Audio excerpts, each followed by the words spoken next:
parce que l'objet, c'est pas de redonner de la chaleur à la pièce, c'est de redonner de la chaleur aux habitants. Puisque c'est le confort qui compte, c'est pas qu'il fasse chaud dans la pièce, c'est qu'on soit dans le confort.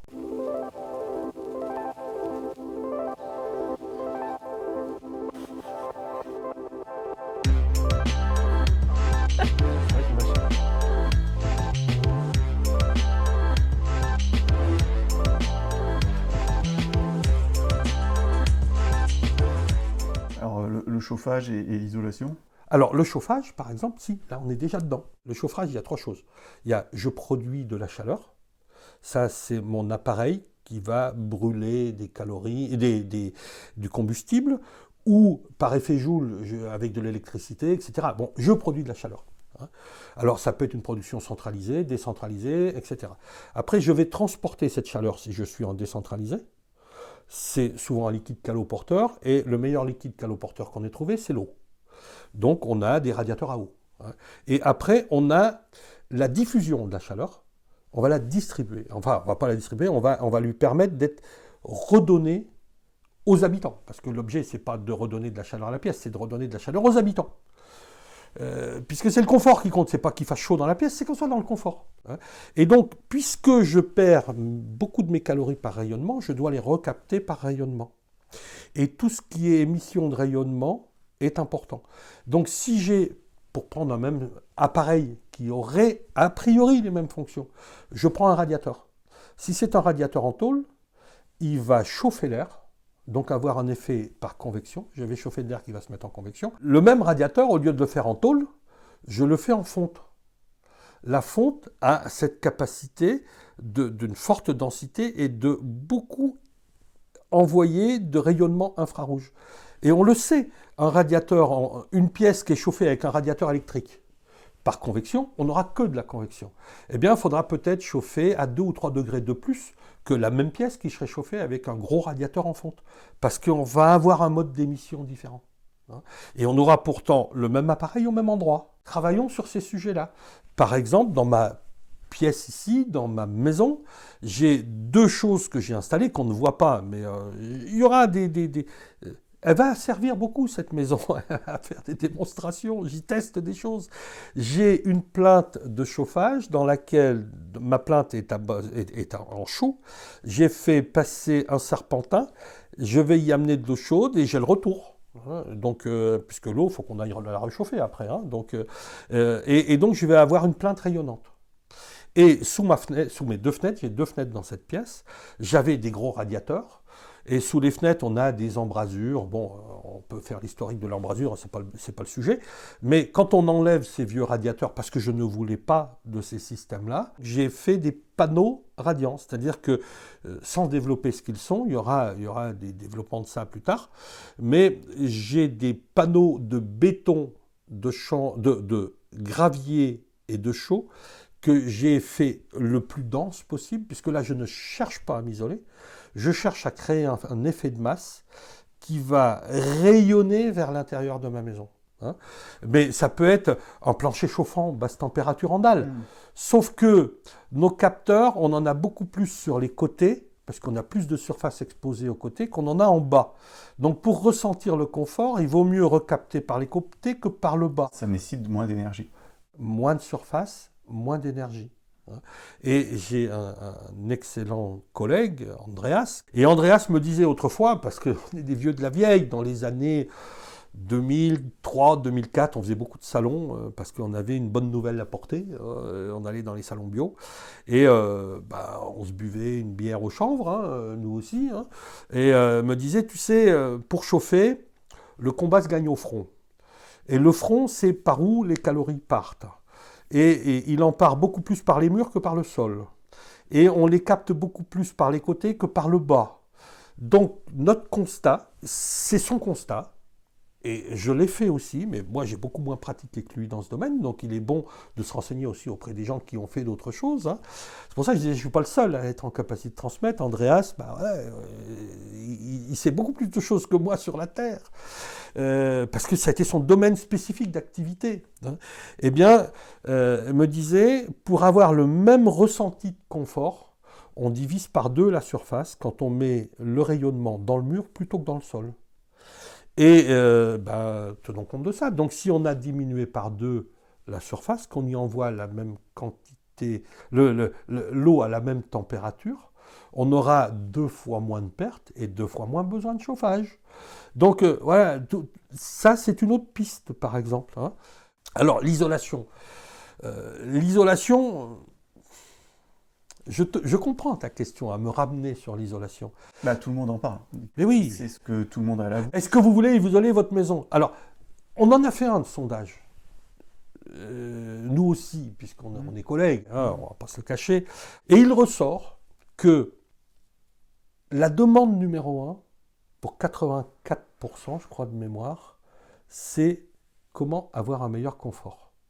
Et seulement 14% ont posé la question du coût. C'est donc que quand on parle d'isolation et qu'on parle d'aide et qu'on parle de subvention, on ne répond pas à l'attente des gens. Leur obsession n'est pas de savoir combien ils vont avoir d'aide, mais leur obsession est de savoir comment je peux avoir du confort, qu'est-ce que je peux faire. Et c'est pour ça que, pour la réponse à comment avoir du confort, il faut déterminer quels sont les critères qui permettent le ressenti de confort et s'adapter à ça. Et l'isolation, et la réponse de l'isolation, c'est simplement de permettre d'être à 65% d'humidité relative, en dessous de 65% d'humidité relative, quelle que soit la teneur en eau de l'air ambiant. Plus on chauffe de l'air, à teneur identique en eau, plus on fait chuter son humidité relative. Et donc, si on est à 75% d'humidité relative de l'air, on va être dans l'inconfort. On explique ça en disant c'est moite. Voilà, on est dans la moiteur. Si on est en dessous, dans 45%, on va choper la pépite. Voilà des critères de ressenti. On peut avoir froid à 18 degrés ou se sentir bien à 18 degrés. Oui. Ou même à 21 degrés. On peut avoir froid à 21 degrés et se sentir bien à 17-18 degrés. Et donc, lorsqu'on a mal géré, on a un autre point qui est la perspirance. La perspirance, c'est quoi? C'est la capacité que va avoir une paroi à laisser sortir la vapeur d'eau. Alors, pour faire un parallèle, toi, moi, nous sommes des organismes qui respirent.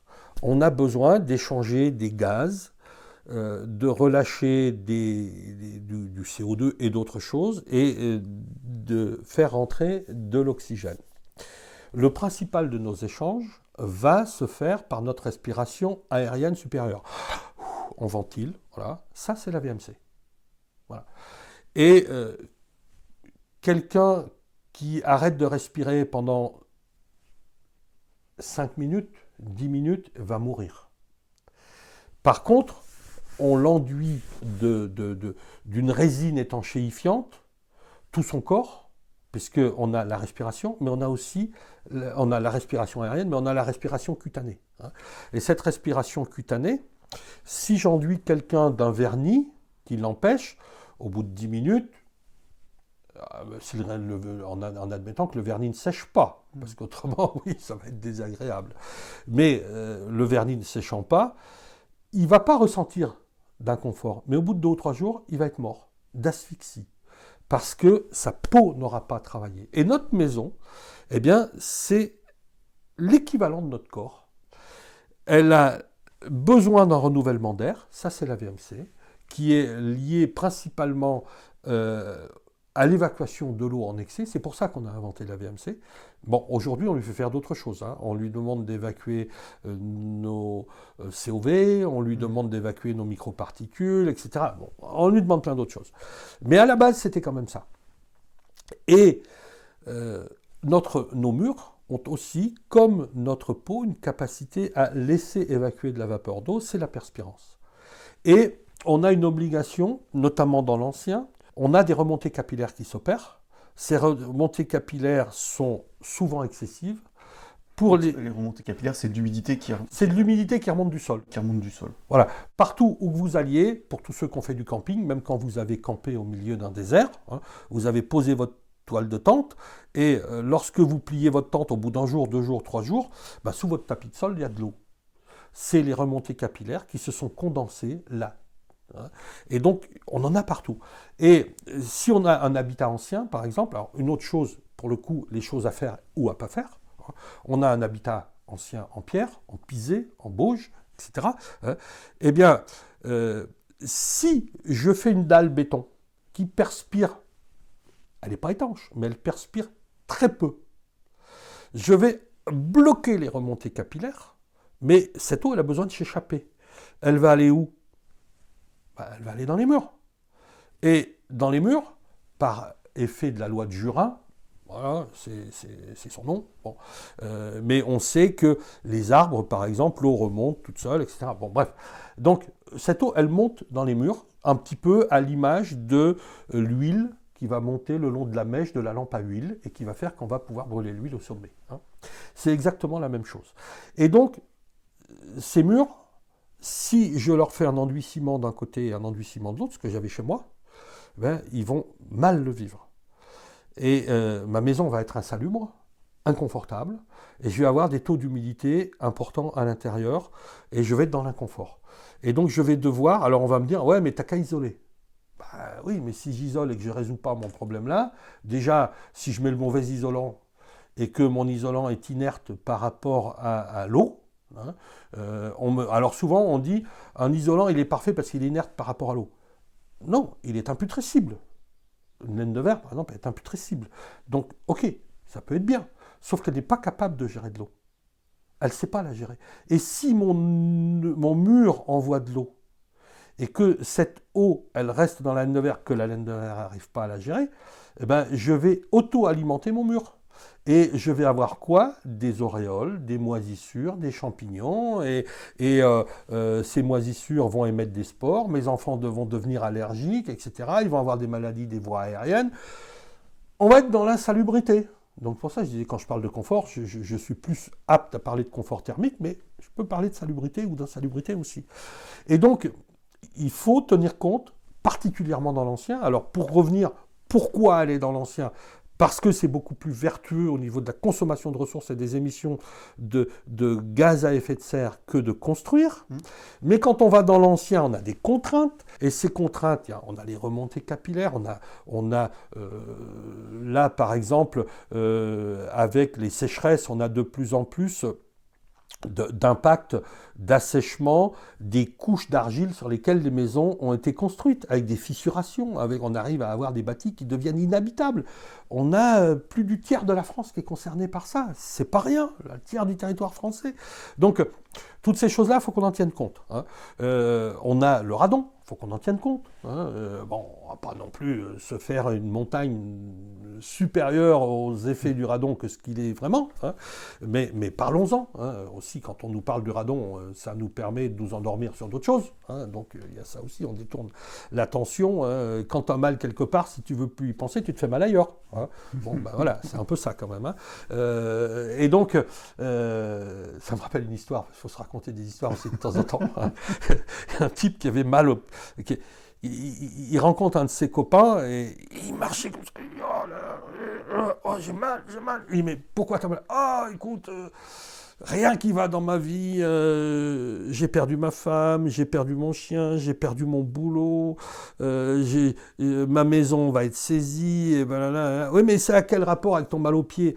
Ben écoute, je ne peux pas supporter toutes ces misères-là, alors, tu vois, je fais du 45, mais j'achète des chaussures de 42. Ben, je vois toujours pas le rapport. Ben, tu vois, j'ai vachement mal aux pieds. Oui. Et alors? Ah ben le soir, quand j'enlève mes chaussures, ça me fait mon petit moment de bonheur.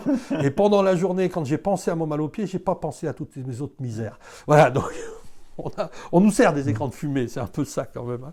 Voilà, alors, bon, sortons de la blague. Et donc... On doit aller vers l'ancien. Ça, c'est vertueux. Quand il n'y en a plus assez, parce qu'on est dans des zones à très forte demande, j'ai habité en Haute-Savoie, par exemple, la Haute-Savoie, j'ai fait le maximum de ma carrière là-bas, gagne annuellement 10 000 nouveaux habitants. Et j'étais constructeur en Haute-Savoie, et à un moment donné, pourquoi je me suis mis à construire? Parce que je veux dire, en tant qu'agent immobilier, on manquait de biens. Donc quand il n'y a plus assez, on fait du neuf. Mais quand il y a assez d'anciens, on ne fait pas de neuf. Et quand on traite de l'ancien, on fait avec les qualités. Ils ont d'énormes qualités, ces bâtis anciens. Mais ils ont aussi des contraintes. Et on fait avec les contraintes de l'ancien. Donc, il faudrait